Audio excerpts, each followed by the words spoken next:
Hello guys, welcome back to my channel. आज के इस वीडियो में हम समझेंगे क्लास 12 के इकोनॉमिक्स का चैप्टर नंबर 3, कृषि उद्योग तथा व्यापार। इससे पहले वाली वीडियो में इस चैप्टर से रिलेटेड काफ़ी सारे टॉपिक कवर अप करवा चुकी हूँ। सो अगर आप लोगों ने इस चैप्टर को सीक्वेंस में नहीं समझ रहे हैं या आप आज का टॉपिक इंडस्ट्री उद्योग को समझ रहे हैं, तो मैं आप लोगों से रिक्वेस्ट करूँगी कि पहले वाले पार्ट को देखें, देन उसके बाद इसके टॉपिक 2 को समझें, जिससे कि चैप्टर के एक सीक्वेंस आप लोगों को बहुत अच्छे से समझ में आए। जो आज का हमारा टॉपिक है वो उद्योग है। एग्ज़ाम के पॉइंट ऑफ व्यू से काफ़ी इंपॉर्टेंट टॉपिक होने वाला है। हम इसे बहुत ध्यान से समझने की कोशिश करेंगे।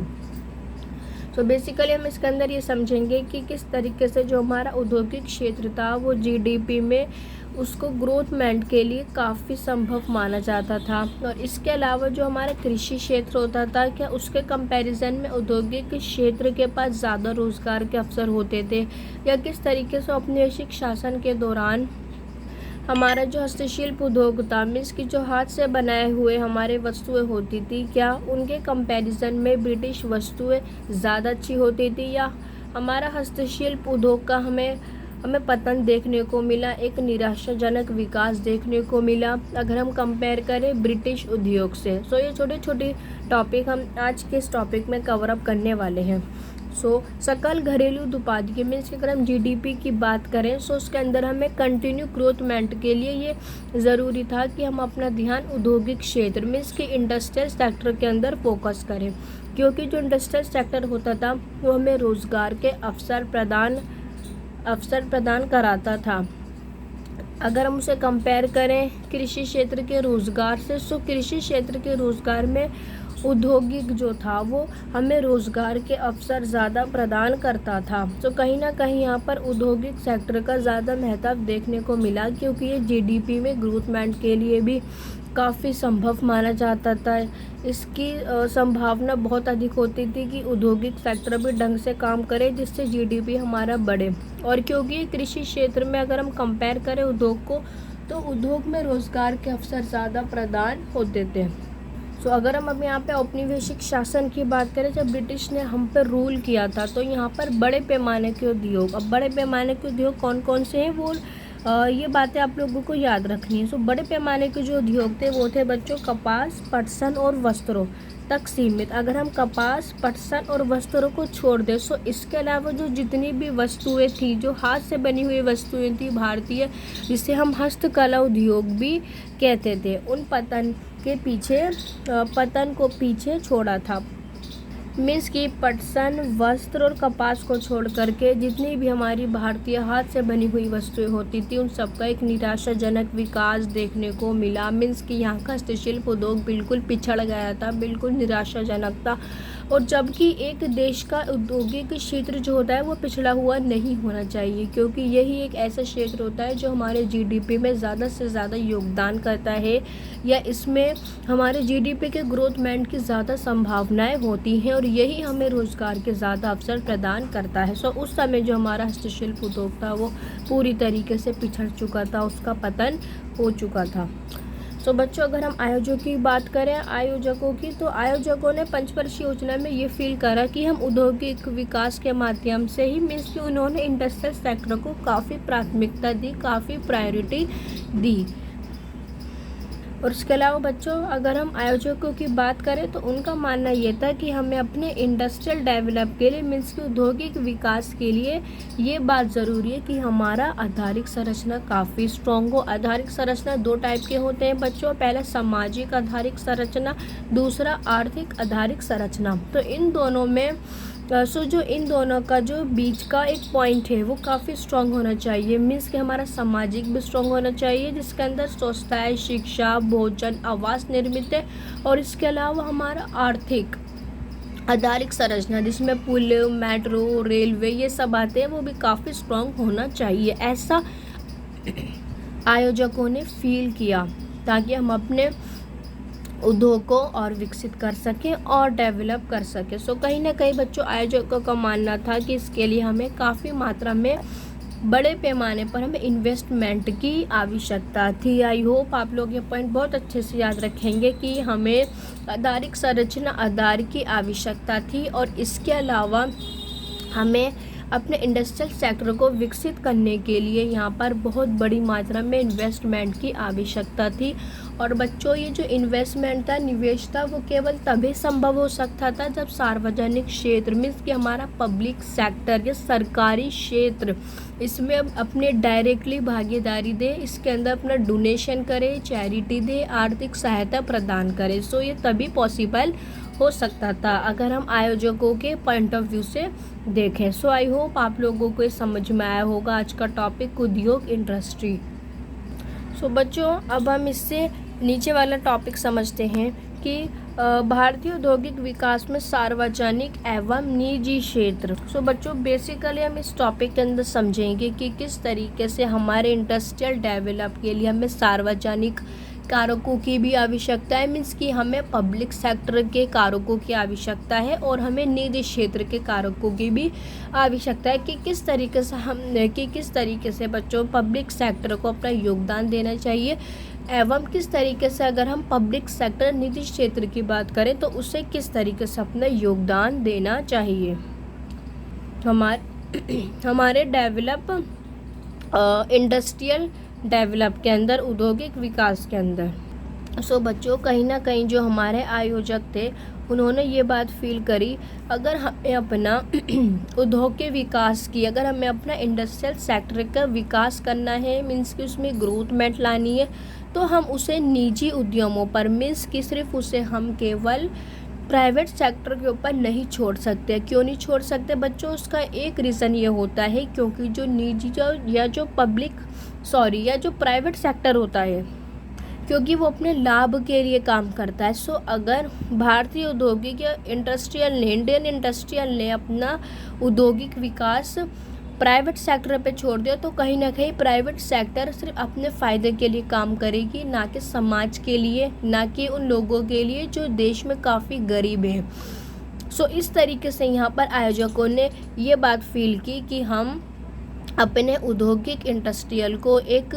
प्राइवेट सेक्टर पर बिल्कुल नहीं छोड़ सकते हैं, क्योंकि वो केवल अपने फ़ायदे के लिए ही काम करता है। सो आई होप आप इस चीज़ को बहुत अच्छे से याद रखेंगे कि आयोजकों ने ये महसूस किया कि हम अपने इंडस्ट्रियल सेक्टर के विकास को निजी उद्यमियों पर या प्राइवेट सेक्टर पर नहीं छोड़ सकते, क्योंकि वो केवल अपने फ़ायदे के लिए काम करते हैं, जिससे समाज का फ़ायदा नहीं होगा, समाज का विकास नहीं होगा, समाज में एक असमानता देखने को मिलेगी। कहने का मतलब ये हुआ कि अमीर और गरीब के जो बीच का गैप है वो ज़्यादा देखने को मिलेगा, जो कहीं ना कहीं हमें समाज में अनबैलेंस को शो करता है।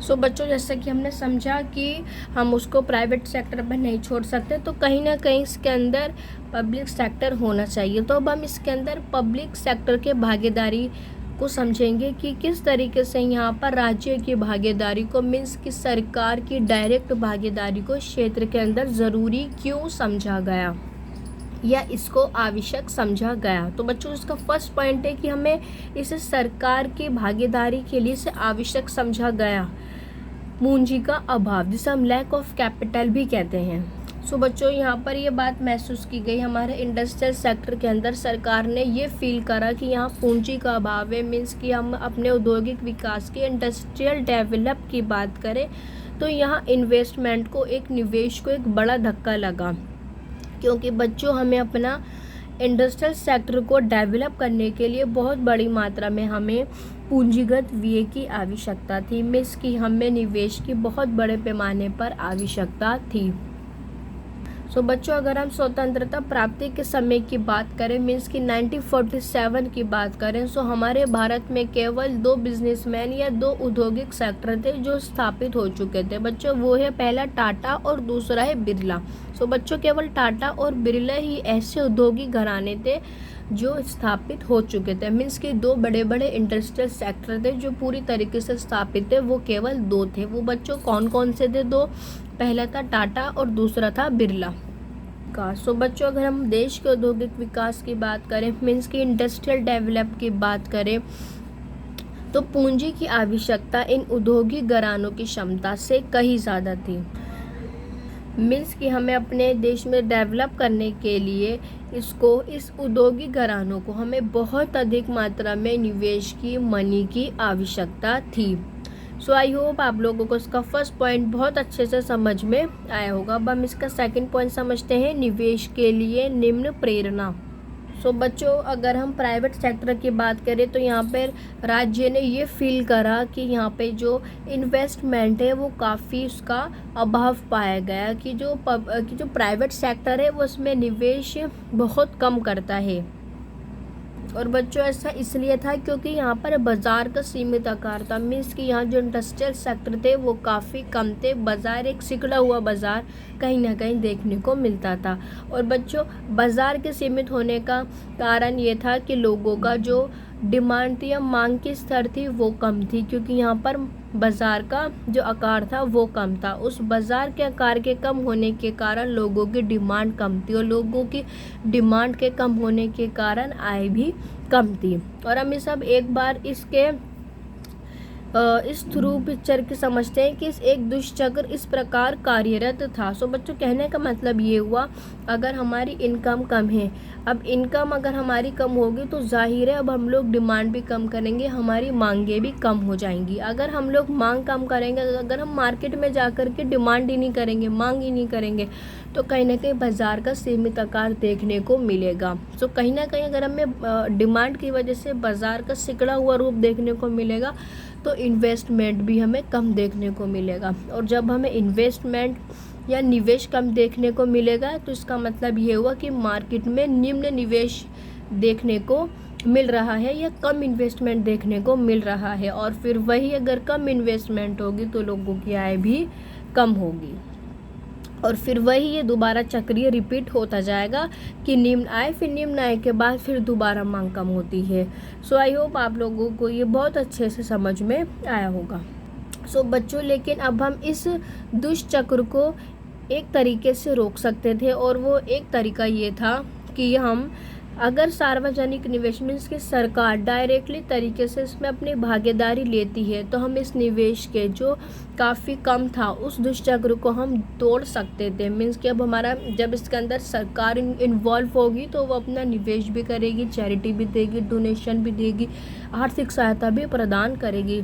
तो कहीं ना कहीं अगर इसके अंदर सार्वजनिक निवेश इन्वॉल्व होता है बजाय कि बच्चों प्राइवेट सेक्टर के, अगर हम पब्लिक सेक्टर की बात करें वो इसमें इन्वॉल्व होता है, सो हम अपने इंडस्ट्रियल सेक्टर की प्रक्रिया को बढ़ावा देने के लिए सार्वजनिक उद्यम स्पष्ट चयन था। सो कहीं ना कहीं कहने का मतलब ये हुआ क्योंकि जो प्राइवेट सेक्टर होता है वो कम निवेश करता है, और जो एक सरकार होती है वो समाज के उद्देश्य से काम करती है। तो अगर इसमें सरकार इन्वॉल्व होती तो हमें इंडस्ट्रियल सेक्टर अपना डेवलप देखने को मिलता।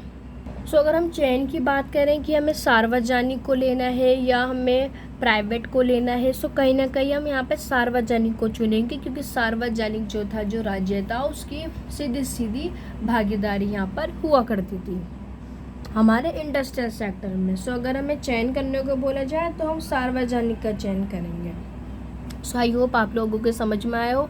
अब हम इसका थर्ड पॉइंट समझते हैं, सामाजिक न्याय के साथ समृद्धि, ग्रोथ विद सोशल जस्टिस। तो बच्चों, अगर हम स्वतंत्रता की बात करें, स्वतंत्रता के पश्चात की बात करें, तो सरकार को ये फील हुआ बच्चों कि हमारे भारतीय अर्थव्यवस्था के लिए समाजवादी ढांचा दिए जाने की ज़रूरत है। क्यों बच्चों? अब ऐसा फील सरकार ने क्यों किया? तो बच्चों, ऐसा फील सरकार ने इसलिए किया ताकि हमारे समाज में जो लोग रह रहे हैं उनका विकास हो, हमारे समाज का कल्याण हो, हमारे समाज में जो लोग रह रहे हैं उनका कल्याण हो। सो कहीं ना कहीं सरकार ने फील करा अगर हमारे देश की जनसंख्या स्ट्रांग नहीं होगी तो आधारिक संरचना फिर विकास करके क्या करेगा। सो कहीं ना कहीं सरकार ने ये फील करा कि समाजवादी ढांचे का स्ट्रांग होना बहुत ज़रूरी है। इसलिए सामाजिक न्याय के साथ मीन्स कि सोशल जस्टिस के साथ साथ, जिसके अंदर हम ये चीज़ समझते हैं कि एक अमीर और एक गरीब के व्यक्ति का जो बीच का गैप है, जो खाई है, वो कम हो, वो ज़्यादा ना हो। मीन्स कि अमीर और अमीर ना हो, गरीब और गरीब ना हो, इनका जो बीच का बैलेंस है वो एक तरीके से बना रहे, अमीर और गरीब दोनों इक्वल हों। सो बच्चों, सामाजिक न्याय के साथ साथ समृद्धि को पंचवर्षीय योजना के मुख्य लक्ष्य तौर पर निर्धारित किया गया था। मीन्स कि ये बोल रहे हैं अगर हम पंचवर्षीय योजना की बात करें तो ये चीज़ हमने पंचवर्षीय योजना में ही पंचवर्षीय योजना में ये बात निर्धारित की गई थी कि हमें सामाजिक न्याय के साथ मीन्स कि हमारे समाज के लोगों का कल्याण भी हो और हमें ग्रोथमेंट भी देखने को मिले अपने इंडस्ट्रियल सेक्टर से। तो कहीं ना कहीं सामाजिक न्याय भी हो और उसके साथ साथ ग्रोथमेंट भी हो, समृद्धि भी हो। और बच्चों, सरकार को ये बात बहुत अच्छे से पता थी कि इस उद्देश्य को केवल, अगर हमें ये उद्देश्य प्राप्त करना है तो हमें औद्योगिक की प्रक्रिया में केवल सरकार की भागीदारी द्वारा ही प्राप्त किया जा सकता है। मीन्स कि अगर इसके अंदर सरकार की भागीदारी होगी तो तभी हम इस चीज़ को प्राप्त कर सकते हैं कि सामाजिक न्याय हो और सामाजिक न्याय के साथ समृद्धि हो। और कहीं ना कहीं अगर सरकार इसे प्राइवेट सेक्टर को थोप देगा तो यहाँ पर सामाजिक न्याय देखने को नहीं मिलेगा, क्योंकि जो एक प्राइवेट सेक्टर होता है वो केवल अपने फ़ायदे के लिए काम करता है, ना कि सामाजिक न्याय के लिए और ना कि लोगों के विकास के लिए। वो केवल धनी वर्ग के लोगों के लिए काम करता है, अपने फ़ायदे के लिए काम करता है। सो कहीं ना कहीं अगर सरकार उसे प्राइवेट सेक्टर को थोप देती तो सामाजिक न्याय यहाँ देखने को नहीं मिलता, सिर्फ ग्रोथमेंट देखने को मिलती। सो ऐसा सरकार ने फील करा कि हमें इंडस्ट्रियल सेक्टर के विकास के लिए हमारी भागीदारी को होना बहुत ज़रूरी है, जिससे सामाजिक न्याय भी उपलब्ध हो, समाज में रह रहे लोगों का विकास हो। अब ये बात जो थी बच्चों वो इसलिए बोली गई है क्योंकि हमें रोज़गार सर्जित करने के लिए, मीन्स कि रोज़गार क्रिएट करने के लिए हमें इन्वेस्टमेंट की आवश्यकता होती है, निवेश की आवश्यकता होती है, ना कि हमें प्राइवेट सेक्टर की तरह लाभ अधिकतम करने वाले निवेश के। मीन्स कि जहाँ हमें सिर्फ प्राइवेट सेक्टर को ही बेनिफिट हो, ना कि समाज में रहने वाले लोगों को और ना कि उनके निवेश को। सो बच्चों, आई होप आप लोगों को ये आज की वीडियो में बहुत अच्छे से समझ में आए होंगे ये 3 पॉइंट्स। सो बच्चों, इसके नेक्स्ट पार्ट में हम 1956 की औद्योगिक नीति प्रस्ताव को समझेंगे। सो बच्चों, जब तक के लिए गुड बाय।